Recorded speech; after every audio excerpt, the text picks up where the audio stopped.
Hi everyone and welcome to the PlantStock channel. If we haven't met yet, my name is Jesse and today I thought we would focus on the very good food company Very My Berries latest conference call that they had now on Thursday. Now to make it simple, I made some notes of it and something that I'm going to do more and more in my free Discord channel, guys. Take a look in the description if you want to be part of this Discord channel where we talk about the very good food company here, right? Is that I created an area that I call research and where I will put my notes and research when it comes to the different companies and when they have conference calls or interviews that I find interesting.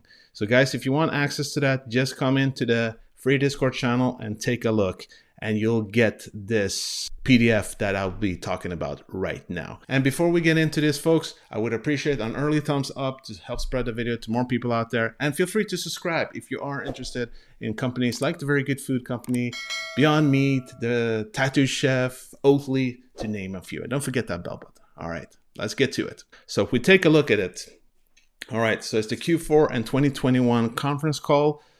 I actually took the liberty of actually printing out from their investor page, the financial highlights, so you can just take a look at it, so you have one place to get access to it directly.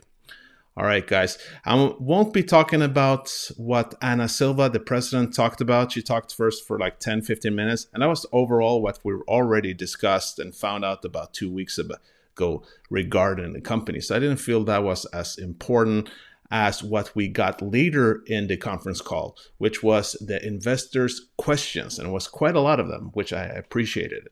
So I've basically done some easy notes here of that. So just about 1.5 page, or actually basically just 1 page of easy access information, guys. And feel free to ask me if something here doesn't add up, if it's something you don't understand, if you want something changed, and I think that makes sense, then I'll do that. I'll fix that in the Discord, no problem.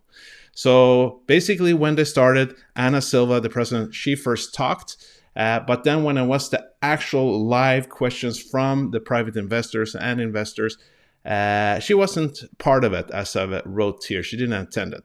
And I didn't like that, to be honest, because I felt that she should have been part of it, right? She's basically the head honcho right now when they're looking for a new CFO, right?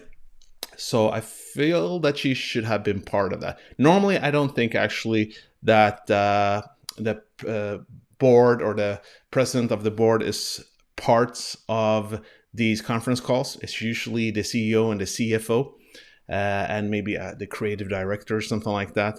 But at this time, I feel that it would have given some confidence, right? But that's just me. But the people we actually heard most from was the people who have taken over right now and are part of the new committee of trying to shape things up, which is Jordan Rogers, the Chief Commercial Officer, is new to the team, Kevin Callaghan, VP Sales North American, Parimal Rana, VP of Operations, and Stephen Huang, Financial Controller. And I actually think these guys did a really good job with this. I mean, I think they tried their best to give a lot of information.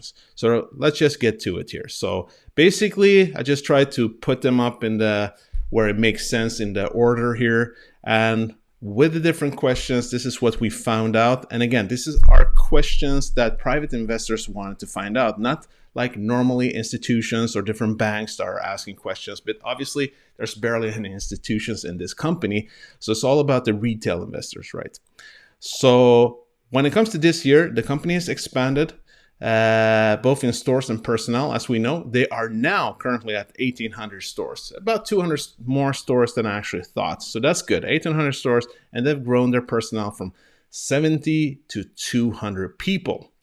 Now, when it comes to their focus on their expansion, they're going to be focusing solely on North America and especially the US as well, as they see the biggest potential there. Not to talk about China or the UK anymore. That's something they were trying out, basically just testing, or maybe it was the former CEO Mitchell Scott's idea, but they're not going to focus on that anymore. And when it comes to questions, why don't they have any major retailers yet? Well, that's something they can't disclose, but they will have some very exciting news very soon regarding some bigger partnerships. So that's going to be interesting to monitor, right? And they also stated that they feel very confident that they will be able to have their products in more stores soon. Also, they have 8 people who are basically professionals, experts in this, and are in contact with different influential retailers. Another good question when it comes to James Davison, right? Who is the chief or was the chief researcher and the chef who basically resigned when the CEO got terminated, or resigned, or also was forced to resign. I'm not certain yet. How will they cope without him? Because he's basically the one who's created the products, right? He's the chef behind the brand. And here they answered that they feel confident that they have enough in-house experience to handle that. They have something I didn't know here. They have Celeste Trujillo, who leads the R&D team, and she's actually worked at Daya. And guys, we talked about Daya, which is one of the biggest dairy or plant-based dairy companies out there. They used to be at about 27,000 locations in North America. And they have a lot of different cheeses. They have a lot of pizza and cheesecake and things like that. So she's worked there, which is like what Anna Silva did, who was the CFO from there. That actually gives me some confidence that she could hopefully produce some kind of magic. And here are also some questions here. Why did it take so long to implement cost savings practices? And I know a lot of us probably wonder about that because it feels fairly obvious that that's something that should have done a long time ago. And they wondered if it's the former CEO's fault. And we got no answer to that at this time. They are trying to figure out what has happened. And then they're telling us a little about their facilities. Since Q3 and Q4, their margins at the Rupert facility have been improving. That's good to hear. When it comes to the different production shifts, right now there are 2 running in Rupert, 1 in Victoria, and 1 in Patterson, California, right? The kind of a shocker to me was at the Patterson facility, for the moment, is only producing 1 item, which is the Tucker Stuffers. I understand also that is one of their most popular product. Guys, let me know down in the comments, what is your most popular product? So overall, they have 3 facilities right now, which is the original Victoria Rupert facility down in Vancouver and in Patterson. Now they're trying to quickly figure out if they should consolidate 1 or 2 of them, because we know they need to really start saving money, right? So they're looking at the lease situation. We know that's a big one when it comes to Patterson. And it's not going to take a couple of months or years here to figure this out. According to them, it should take a couple of weeks before they decide. But considering Patterson is in California, well, it seems weird if they really want to expand in the US that they would actually stop renting or leasing that place. But I guess we'll find out. And they also said that they won't invest anymore in CapEx trying to buy other facilities. They're going to try to focus on cutting costs, right? Something I'm also been wondering about is the premium pricing. We know it's quite an expensive product, and they don't want to change that at this time. They want to keep with what they feel works. All right. What they want to focus on, obviously, we know this, is on profitability this year, but they still don't have information on when they could when they could break even or become profitable. They are evaluating the forecast. All right, we'll talk more about that later. Also, we could expect that they will need to get more capital. Not a shocker there. They will try to avoid diluting the stocks too much. And that's what they've been stating now for a couple of weeks or a couple of months. And I find that hard to believe because at this time, they actually only have 5 million left, right? We know that they did this 30 million offering back in October, diluted in stocks. Then they had 22 million left in December. And now, just in a few months after that, question is, what have they been doing? They only have $5 million left. All right.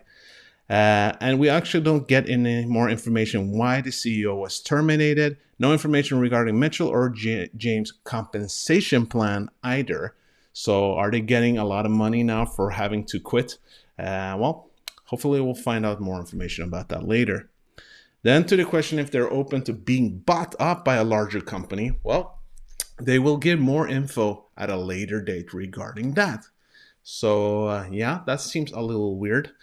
And then when it comes to Nasdaq, the whole situation about if they're going to get delisted, they hope that they can grow the stock price organically before July 10. Seems quite unlikely, right, at the current price and the market conditions. Otherwise, they're open to try other options, which I'm guessing could be reverse split.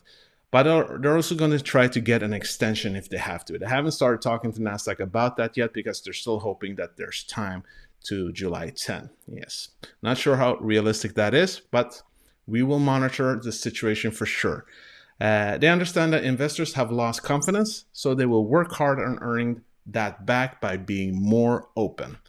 Now, how will they build confidence? Well, Jordan Rogers actually concludes that, and I thought you have the text here, but I thought it'd be good to actually listen to it. So this is basically what he had to say.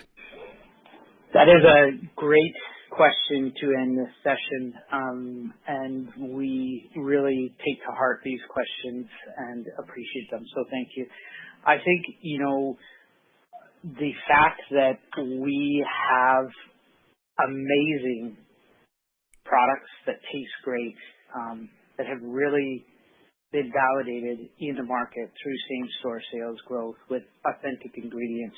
And as climate change and world issues become more precarious, our brand offers a solution to our consumers, and they continue to validate it. So I'm really excited with our great products, and also what we have in the R&D pipe, which has generated a lot of retailer excitement. And I think we're really just getting started yet. We have a lot of work to do, and we're excited to have everyone on this very good journey with us. Well, that was kind of interesting to know what that would be, what they have in their R&D pipe, which actually apparently gets a lot of retailers excited, or different store. We'll see, but we'll monitor that as well. All right, so that was basically it, what I heard from them or what I focused on. And it seems a problem for me is that they have so little cash. I had no idea they only had $5 million. They obviously will need to raise funds quickly to stay afloat. I hope they can avoid dilution, but again, $5 million, not realistic at this point. And at the same time, could they take on debt instead, get a bank loan? Well, considering how well they've been doing right now and what their financial state looks like, it's hard to believe that they would get any good bank loan there. So dilution seems to me, anyways, the most realistic situation. And when it comes to being open to being bought, not a straight answer there from the crew either. And for me, if they're open for that, well, that's kind of disconcerting, right? It's not a good sign in my eyes, because that could mean that they won't really focus on turning things around, making it profitable. It just makes them seem desperate to some extent. Again, he didn't answer it, but if they knew that they weren't open for it, why wouldn't they answer now directly? So again, and to be honest, I have a hard time believing that this would be something beneficial for most investors, because I think a lot of us investors came in at a premium in this stock, right? At a lot of higher price than it is right now. And if there were a company that was actually interested in buying them, well, they wouldn't buy it for a premium price, right? I don't think shareholders would get their money's worth back in that way. But at the same time, I guess, depending if you believe that this company could go bankrupt, and it actually does seem to be a realistic situation too. I don't know how big of a chance that could happen. But then obviously, then you'll get some money if it got bought up. Guys, let me know down in the comments what you think about this. Should they be bought up? Do you think it's likely? And when it comes to the question about being profitable, right? On their path to profitability, I would have wanted more ideas there, more information, a concrete plan, a concrete strategy, not just more talk, because we've heard a lot of talk from this company, right? But at the same time, we have to give them a benefit of a doubt, right? These 3 or 4 new people that just joined this committee, right? I mean, they have a huge mess to clean up. So to some extent, it's not surprising that it might take some time for them to actually get a better understanding of the situation and then see what they could look forward to. And I also really appreciated that they actually focus so much on investors' questions, right? kind of gives you the impression that they are genuine and they really care about their investors considering this situation. And I don't think this is not normal practice, or especially not larger companies, right? That you have retail investor or private investor coming in with so many questions. It's normally the large institutions and banks. So does this mean that my confidence in the company is now stronger? I think it's too early to say. I'm still not sure that, the boat is sinking too fast anyhow, that anything can be done. But I'm hopeful, considering that I've been part of this journey for almost 2 years, right? I'm still hoping, but I'm being realistic. But the new team, anyways, they seem to be genuine at this moment, anyways. And we're going to take a look, I think, later on about when it comes to their background, what I've read so far. They seem to have quite an extensive background. So I'm going to fill you in on that a little further ahead. If you're interested in that, let me know down in the comments. So again, it's going to be interesting to follow what's going to happen now in the next couple of months or this next year, hoping that the company will still be here. All right, guys, that was it for today. I truly hope you got a lot of value from today's video. And as always, if you did, smash that like button. And if you want to get more information like this regarding the Very Good Food Company, be part of this channel, subscribe, and don't forget that bell button. And also, obviously, if you're interested in Beyond Meat, Tattoo Chef, Oatly, to name a few, this is the channel you want to be part of. And if you want to get access to this notes, these kind of notes, you want to have access to a whole community when we talk about these stocks on a daily basis. And you get 5 morning briefings, guys, from me regarding the overall market and these stocks. Then make sure to join the free Discord down in the description. As always, this was not financial advice. Just keep that in mind and do your own due diligence. All right, folks, hope to see you soon, and peace out.